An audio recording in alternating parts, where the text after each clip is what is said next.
మన మనకి సంబంధించినటువంటి ఢిల్లీ రూపం మారింది. ఇదివరకు బ్రిటిష్ వాడి దాంట్లోనే బతికాం సిగ్గు లేకుండా మనం.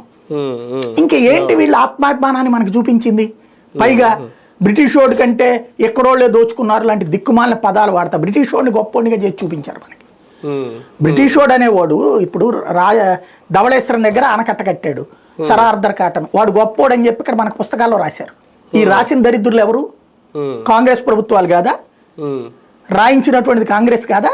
రాసింది కమ్యూనిస్టులు కాదా? ఎందుకోసం కట్టారో ఎందుకు రాయలేదు? అల్లూరి సీతారామరాజు చరిత్ర నాశనం చేయడం కాదు అక్కడ. ఎందుకు కట్టుకున్నాడు ఇక్కడ ప్రాజెక్టులు? వాడి అవసరాల కోసం. మనం పంట పండిస్తాం, వాడు ఇది పట్టుకుపోతాడు మన దగ్గర నుంచి. దాన్ని పట్టుకుపోవడం కోసం వాడి దేశపు ఆహారపు కొరత తీర్చుకున్నాడు.